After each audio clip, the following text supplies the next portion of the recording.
नमस्कार, स्वागत है आप सभी का हिमगुरु नॉलेज पॉइंट यूट्यूब चैनल पे। आज की वीडियो काफ़ी ज़्यादा इंपॉर्टेंट रहने वाली है। और आप भी हिमाचल प्रदेश में पुलिस डिपार्टमेंट में सब इंस्पेक्टर बनना चाहते हो, आप भी चाहते हो कि आपके कंधे पर जो है वो सितारे सजें, तो ये वीडियो जो है वो आपके लिए महत्वपूर्ण है। और अभी से आपको जो है वो पुलिस डिपार्टमेंट में सब इंस्पेक्टर एग्जाम के लिए प्रिपरेशन करनी पड़ेगी। मैं जानता हूं अभी तक नोटिफिकेशन नहीं निकली है, लेकिन जल्द ही नोटिफिकेशन आपको देखने को मिलेगी। आप जानते हैं इसके लिए जो है वो 28 पदों के लिए पहले ही आवेदन जो है वो किए जा चुके हैं। अभी दोबारा से इसके लिए साइट खुलेगी, दोबारा से भी आप आवेदन कर सकते हैं। तो ऐसे में अभी से आप तैयारी रखिएगा। अगर आप इंतजार करेंगे कि नोटिफिकेशन आएगी उसके बाद हम तैयारी करेंगे, तो मैं आपको बता देना चाहता हूं कि आपकी सिलेक्शन बिल्कुल नहीं होगी। क्योंकि भाई बहुत सारे एस्पिरेंट हैं जो अभी से तैयारी कर रहे हैं, जो पहले से तैयारी कर रहे हैं। तो आपको अगर आप जो है उन्हें बीट करना चाहते हो, आप उनसे आगे निकलना चाहते हो, तो आपको उनसे ज़्यादा मेहनत करनी पड़ेगी। ठीक है, तो इसलिए अभी से प्रिपरेशन रखिएगा। हम प्रीवियस ईयर के जो क्वेश्चन पेपर थे उसकी सीरीज शुरू करने वाले हैं। 2006 से लेकर अभी तक जितने एग्जाम हुए हैं मैं आपको जो है वो बताऊंगा कि उस सीरीज़ में जो है वो कि उन क्वेश्चन पेपर में जो है वो किस तरह से प्रश्न पूछे गए हैं, ताकि आपको एक अंडरस्टैंडिंग हो जाए, आपकी जो है वो पता लग सके कि भाई डिमांड क्या है, एग्ज़ाम की डिमांड क्या रहती है। अभी क्योंकि हम स्क्रीनिंग टेस्ट की तैयारी करेंगे, उसके बाद जो है mains exam preparation, mains exam में क्या कुछ रहता है वो भी मैं आपको बताऊंगा। बट सबसे इंपॉर्टेंट क्या है, सबसे इंपॉर्टेंट है स्क्रीनिंग टेस्ट। ठीक है, तो इसलिए सभी एस्पिरेंट ध्यान दें, स्क्रीनिंग टेस्ट के लिए आपको पढ़ना है। और किस तरह से पढ़ना है, कहाँ से पढ़ना है, वो भी मैं आपको बताऊंगा। ये आप प्रीवियस ईयर क्वेश्चन पेपर देख सकते हो। हालांकि अभी तो मैं आपको एक बेसिक आइडिया दूंगा कि कितने जो है वो कौन कौन सी सेक्शंस काफ़ी ज़्यादा इंपॉर्टेंट है, वो मैं आपको बताऊंगा, ताकि आप पढ़ सकें। भाई आपको पता तो होना कि पढ़ना कहाँ से है। ऐसे मान लो अगर आप जो है वो एक ऐसा विषय पढ़ रहे हो जो एग्जामिनेशन पॉइंट ऑफ व्यू से इंपॉर्टेंट है ही नहीं, तो फिर फ़ायदा भी क्या है ना। तो आपको पढ़ना क्या है वो इंपॉर्टेंट है इसमें। ठीक है, तो प्रीवियस ईयर क्वेश्चन पेपर मैं आपको प्रोवाइड भी करवा दूंगा। उससे पहले चलिए जान लेते हैं कि एग्ज़ाम में आता क्या है, कौन से सेक्शन से जो है वो काफ़ी ज़्यादा क्वेश्चंस पूछे जाते हैं। ठीक है, ये हिंदी इंग्लिश भी है, उसके बारे में बताऊंगा कि हिंदी इंग्लिश आपको कैसे प्रिपेयर करनी है। ठीक है, चलिए देखिए, अगर हम प्रीवियस ईयर के क्वेश्चन पेपर की बात करें तो कुछ एक सालों में, अगर अभी की बात करें तो अभी किस तरह के प्रश्न पूछे जा रहे हैं। ठीक है, 2019 की बात करें, 18 की बात करें, ठीक है, उस दौरान की अगर हम बात करें तो हिस्ट्री से काफ़ी ज़्यादा क्वेश्चंस हैं, हिस्ट्री से हैं नो डाउट। ठीक है, इसमें आपके पास जो है वो पॉलिटी से भी काफ़ी ज़्यादा क्वेश्चंस पूछे जा रहे हैं। ठीक है, हिस्ट्री से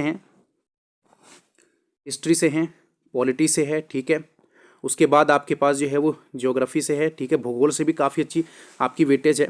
और आपके पास जो है वो इकोनॉमिक्स से है। ठीक है, तो इकोनॉमिक्स से भी आपकी काफ़ी अच्छी जो है वेटेज पूछी जाती है। ठीक है, तो ये आपके पास जो है वो कुछ सेक्शंस आ गए।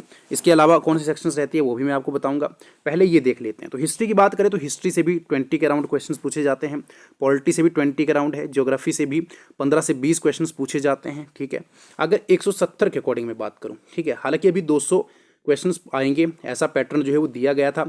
तो अगर 200 क्वेश्चन भी दिए गए तो इसमें जो नंबर ऑफ क्वेश्चंस हैं वो वेरी करेंगे। सिर्फ सिलेबस तो वही रहेगा। आप सिलेबस ये मत सोचिएगा कि सिलेबस चेंज हो जाएगा, सिलेबस सेम रहने वाला है, सिर्फ नंबर ऑफ क्वेश्चंस वेरी करेंगे। लाइक हिस्ट्री में अगर 20 आते थे, मान लीजिए अब 25 आ जाएंगे। पॉलिटी में अगर 20 आते थे, मान लीजिए अब 25 आ जाएंगे। ठीक है, तो ऐसा है कि आपको टेंशन लेने की बिल्कुल ज़रूरत नहीं है, सिर्फ और सिर्फ नंबर ऑफ क्वेश्चंस जो है हम वेरी करेंगे। इको की बात, इकोनॉमिक्स की बात करें तो उसमें भी 15 से 20 प्रश्न जो है वो आपके पूछे जाते थे। हिस्ट्री में वही बात करें, क्योंकि बहुत सारे मैंने चैनल भी देखे जहाँ पर कहते हैं कि आप स्पेक्ट्रम की बुक ले लो, आप एग्ज़ाम क्लियर कर सकते हो सब इंस्पेक्टर का। मैं आपको स्ट्रांगली रेकमेंड करता हूँ कि ऐसा बिल्कुल मत सोचिएगा, क्योंकि यहाँ पर जो है वो स्पेक्ट्रम किसके लिए, हालांकि स्पेक्ट्रम जो है वो मॉडर्न है ना, मॉडर्न हिस्ट्री के लिए काफ़ी अच्छी है। अगर आप जो है वो एचएस की तैयारी करना चाहते हो, एलाइड सर्विस की तैयारी करना चाहते हो, जिसमें 90% क्वेश्चंस हिस्ट्री के मॉडर्न से आते हैं, तो उसके लिए स्पेक्ट्रम बेस्ट है।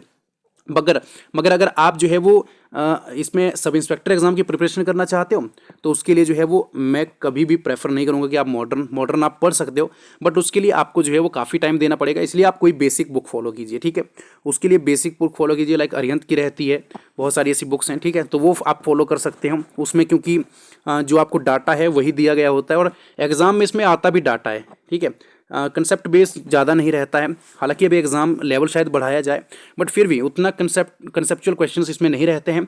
हाँ, ऐसा है कि टफ जरूर रहते हैं, एडवांस जरूर रहते हैं। ठीक है, तो इसलिए आपको एडवांस लेवल की स्टडी करनी है और स्टैंडर्ड बुक ही फॉलो करनी है।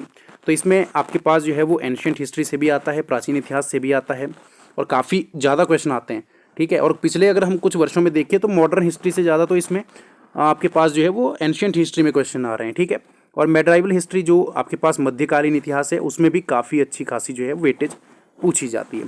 तो कुल मिलाकर आपको जो है वो तीनों सेक्शन पे इस पे फोकस करना पड़ेगा। सिर्फ मॉडर्न पे पढ़ के जो है वो आप यहाँ पर हिस्ट्री में अच्छे मार्क्स नहीं ले पाओगे, ठीक है। ये हो गई हिस्ट्री की बात। पॉलिटी की बात कर लेते हैं भाई। पॉलिटी का ज़्यादातर जो पार्ट है वो आपका संविधान से ही पूछा जाएगा, ठीक है।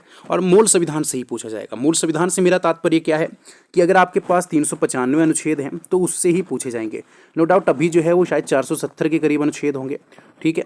तो ऐसा नहीं है कि उसमें से ज़्यादातर आपको मूल संविधान के जो मूल अनुच्छेद हैं, ठीक है, उससे ही पूछा जाएगा। हालांकि भाग जो अभी 25 भाग हैं, ठीक है, और 12 अनुसूचियाँ हैं तो वो भी आपको पढ़ लेनी है और इसको रिलेट कर लेना है एक दूसरे के साथ। अब देखिए 395 अनुच्छेद हैं। बहुत सारे ऐसे एस्पिरेंट हैं जिनका सवाल रहता है कि भाई इतने जो अनुच्छेद है वो कैसे याद करें इस एग्ज़ाम के लिए।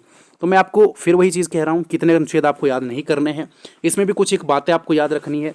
जैसे आपके पास जो है वो भाग 1 है, ठीक है, भाग 2 दिया गया है, भाग 2 के बाद भाग 3 है, भाग 4 तक की अगर मैं बात करता हूँ, ठीक है। क्योंकि यहाँ पर जो है वो जो आपके पास फंडामेंटल राइट्स हैं वो आपको पढ़ लेने हैं, फंडामेंटल राइट्स पढ़ लेने हैं पॉलिटी में, ठीक है। इसके अलावा आपके पास जो आपके पास संघ सूचियाँ हैं, ठीक है, वो पढ़ लेनी है, ठीक है। और राज्य सूचियाँ पढ़ लेनी है आपको, ठीक है। और इसके बाद संवर्ती सूची भी आपको पढ़ लेनी है। ये आपके पास काफ़ी ज़्यादा जो इसके अंदर विषय रहते हैं, ठीक है। अगर मान लो 99 विषय आपके पास रहते हैं, ठीक है, संघ सूची में, है ना। उसके अलावा जो आपके पास दूसरी आपके पास राज्य सूची है, ठीक है, संवर्ती सूची है, तो उसके अंतर्गत रहते कौन कौन से विषय है ये सभी चीज़ें आपको पढ़ लेनी है। क्योंकि इससे संबंधित प्रश्न आ जाता है कि कौन सा विषय जो है वो किस सूची से संबंधित है। इसके अलावा देखिए राष्ट्रपति से रिलेटेड जितनी है, जो आपके पास उपराष्ट्रपति है, प्रधानमंत्री है, राज्यपाल है, प्रधानमंत्री है, राज्यसभा है, लोकसभा है, ठीक है, आपके पास कैग है, आपके पास जो है वो एजी है, ठीक है। ये सारी चीज़ें आपको पढ़ लेनी है। रिसेंट में कौन है ये चीज़ें आपको पढ़ लेनी है। डाटा आपको पूरा पढ़ लेना है, ठीक है। और प्रधानमंत्री से रिलेटेड देखिए क्या चीज़ें पढ़नी है। प्रधानमंत्री से रिलेटेड सभी प्रधानमंत्री के कार्यकाल आपको पढ़ लेने हैं एक तो, ठीक है। और एक चीज़ और पढ़नी है आपको, वो क्या है, वो ये है कि कौन से प्रधानमंत्री ने किस योजना को लागू किया था, ठीक है। योजनाएं आपको पढ़ लेनी है। इसमें ये महत्वपूर्ण है भाई, योजना तो महत्वपूर्ण रहने ही वाली, नो डाउट, ठीक है। जो भी स्कीम्स हैं, वेरियस स्कीम्स हैं। इसके अलावा आपको क्या पढ़ना है, इसके अलावा आपको पढ़ना है कि किस प्रधानमंत्री का कितना कार्यकाल रहा था। ये भी कुछ एक इंपॉर्टेंट चीज़ें हैं, क्योंकि कई बार पूछ लिया जाता है कि सबसे कम कार्यकाल किसका है, सबसे अधिक कार्यकाल किसका है, कौन कार्यकारी प्रधानमंत्री के रूप में कार्यरत रहा था, ठीक है। तो ये चीज़ें इंपॉर्टेंट है। ये पॉलिटी का आ गया। इको की बात करते हैं तो इकोनॉमिक्स में स्ट्रांगली आपको जो है ये रेकमेंड करता हूँ कि इकोनॉमिक्स आप स्टैंडर्ड बुक से ही पढ़िएगा, क्योंकि इकोनॉमिक्स जो है वो काफ़ी ज़्यादा अच्छे खासे लेवल का पूछा जाता है भाई। ऐसा नहीं है कि आपसे बेसिक पूछा जाएगा, बहुत अच्छे खासे लेवल का पूछा जाता है इको, ठीक है। तो आपको जो है वो सभी पढ़ लेना है। कितने सेक्टर्स हैं, टैक्स है ना, टैक्स कौन कौन से हैं, ठीक है। इसके अलावा जो बैंकिंग टर्म्स है लाइक रेपो रेट है या फिर इनवर्स रेपो रेट है, आरबीआई के है ना, आरबीआई टर्म्स रहती हैं। इसके अलावा आपके पास जो है वो बहुत सारी और भी चीज़ें इसमें इंक्लूड हैं, तो वो आपके पास जो है वो आपको पढ़ लेनी है, ठीक है। चलिए समझ आ गया इको का भी। ज्योग्राफी भी अच्छे खासे लेवल का पूछा जाता है, ठीक है। ऐसा नहीं है कि आसान लेवल का पूछा जाएगा, बहुत अच्छे खासे लेवल का जो है वो ज्योग्राफी भी आपसे पूछी जाएगी। तो आपको जो है वो ज्योग्राफी पे भी खासा ध्यान देना है। इसके अलावा और भी बहुत सारी ऐसी सेक्शंस हैं लाइक एचपीजीके। मोस्ट इंपॉर्टेंट है एचपीजीके, ठीक है। मैंने इसका जिक्र पहले इसलिए नहीं किया क्योंकि मैं चाहता था कि आप देखिए एचपीजीके की अगर मैं बात करूं तो इसमें क्या है भाई, एचपीजीके में जो है वो सबसे ज़्यादा क्वेश्चंस आते हैं, 25 से 30 प्रश्न पूछे जाते हैं एचपीजीके के, ठीक है। इसमें भी अगर मैं बात करूं तो आपसे जो है वो करंट अफेयर के काफ़ी अच्छे क्वेश्चंस पूछे जाते हैं। 10 के करीब क्वेश्चन पेपर आपके क्वेश्चन जो है वो आपसे करंट अफेयर के पूछे जाते हैं। तो करंट अफेयर पे फोकस करना है, ठीक है। बाकी अगर नेशनल इंटरनेशनल करंट अफेयर की बात करूं वो भी काफ़ी अच्छे पूछे जाते हैं। 15 से 20 प्रश्न है ना, 15 से 20 प्रश्न आपके नेशनल और इंटरनेशनल अफेयर से रिलेटेड है। तो नेशनल करंट अफेयर है, इंटरनेशनल करंट अफेयर है, उसमें आप जानते हैं कि इवेंट्स हैं, अवार्ड्स हैं, जैसे अभी मिल रहे हैं अवार्ड्स, तो वो पढ़ लिया। स्पोर्ट्स से रिलेटेड कोई है वो पढ़ लिया, ठीक है। कोई आपके पास जो है वो सम्मेलन हो रहा है, ठीक है, समिट रिलेटेड, सभी ये चीज़ें जो है वो इम्पोर्टेंट रहती हैं, ठीक है। बाकी यहाँ पर देख लेते हैं और कोई सेक्शंस हिंदी और इंग्लिश की बात करते हैं तो हिंदी एंड इंग्लिश तो आपकी मोस्ट इंपॉर्टेंट है एसआई एग्जाम के लिए, बट वो मेंस के लिए काफ़ी ज़्यादा इंपॉर्टेंट है। अगर मैं प्री की बात करूँ, स्क्रीनिंग टेस्ट की बात करूँ, तो स्क्रीनिंग टेस्ट में कितना रहता है इसमें वेटेज वो देख लेते हैं। ठीक है, स्क्रीनिंग टेस्ट में जो है वो इसमें कितना रहता है इसके वेटेज वो देखते हैं। ठीक है, हाँ जी, यहाँ देखिए स्क्रीनिंग टेस्ट में जो है वो काफ़ी कम वेटेज रहता है। कुल मिलाकर जो है वो 15 से 20 प्रश्न आपको देखने को मिलेंगे। 15 से 20 रख लीजिए, या फिर अगर वेटेज बढ़ाई गई तो 20 से 25 प्रश्न देखने को मिलेंगे। ठीक है, तो 20 से 25 प्रश्न हिंदी और इंग्लिश दोनों सेक्शन के मिलाकर देखने को मिलेंगे। और ये जो है वो बेसिक इंग्लिश ही पूछी जाती है, जनरल इंग्लिश ही पूछी जाती है। ठीक है, क्योंकि जो भी एग्ज़ाम इसमें मेंस एग्ज़ाम में आप जानते हैं कि हिंदी और इंग्लिश ही रहता है, इसीलिए इसमें जो है वो ज़्यादा टफ नहीं पूछा जाता है। ठीक है, स्क्रीनिंग टेस्ट में यही पूछा जाता है। बाकी इसमें रीजनिंग भी है, तो रीजनिंग का क्या रहता है, रीजनिंग का जो है वो इसमें 5 से 6 क्वेश्चन पूछे जाते हैं। ठीक है, ज़्यादा नहीं पूछे जाते, 5 से 6 क्वेश्चन जो है वो रीजनिंग के भी पूछे जाते हैं। तो यहाँ से हमने क्या देखा भाई, यहाँ से हमने देखा कि किस तरह से जो है वो क्वेश्चन पूछे जाते हैं। ठीक है, देख सकते हैं आप हिस्ट्री की अगर मैं बात करता हूँ, हिस्ट्री में कितने क्वेश्चन पूछे जाते हैं वो देखते हैं। ठीक है, अब यहाँ से देखते हैं हम हिस्ट्री की बात करता हूँ तो 20 कर क्वेश्चन पूछे जाते हैं। ठीक है, पॉलिटी की बात करते हैं 20 कर क्वेश्चन पूछे जाते हैं, है ना। इको की बात करते हैं 20 कर क्वेश्चन पूछे जाते हैं। ज्योग्राफी की बात करते हैं, यहाँ पर भी 20 के करीब क्वेश्चन पूछे जाते हैं। ये वेटेज है वो बढ़ाई जा सकती है, हो सकता है ये 25 पूछे जाए, ये भी 25, ये भी 25, ये भी 25। ठीक है, नो डाउट, बट मैं प्रीवियस क्वेश्चन पेपर की बात कर रहा हूँ कि पिछले वर्षों में इस तरह से पूछा गया था। इसके अलावा अगर मैं HPGK की बात करूँ, सबसे ज़्यादा पूछे जाते हैं भाई 25 से 30 के करीब, है ना, 25 से 30 के करीब पूछे जाते हैं। ठीक है, इसके अलावा अगर मैं बात करूं करंट अफेयर की, तो इसमें नेशनल अफेयर्स आगे, है ना, नेशनल अफेयर्स हैं, इंटरनेशनल अफेयर्स हैं, और भी GK इंक्लूडेड रहता है। ठीक है, तो वो कौन से पूछे जाते हैं, वो पूछे जाते हैं आपसे 15 से 20 प्रश्न, ये भी 15 से 20 प्रश्न पूछे जाते हैं। ठीक है, इसके अलावा कौन सा, इसके अलावा जो इम्पोर्टेंट है वो है हिंदी एंड इंग्लिश। ठीक है, हिंदी एंड इंग्लिश ये भी 20 कर प्रश्न जो है पूछे जाते हैं, 20 के करीब प्रश्न पूछे जाते हैं। तो यहाँ से आपको समझ आ गई होगी कि SI का एग्ज़ाम इस तरह से सेट किया जाता है कि आपको सभी जो सेक्शंस हैं, ठीक है, ऐसा नहीं है कि आप एक को छोड़ सकते हो। कुछ एक एग्ज़ाम रहते हैं ना कि ठीक है भाई एक को छोड़ दिया तो चल गया काम, ऐसा नहीं है।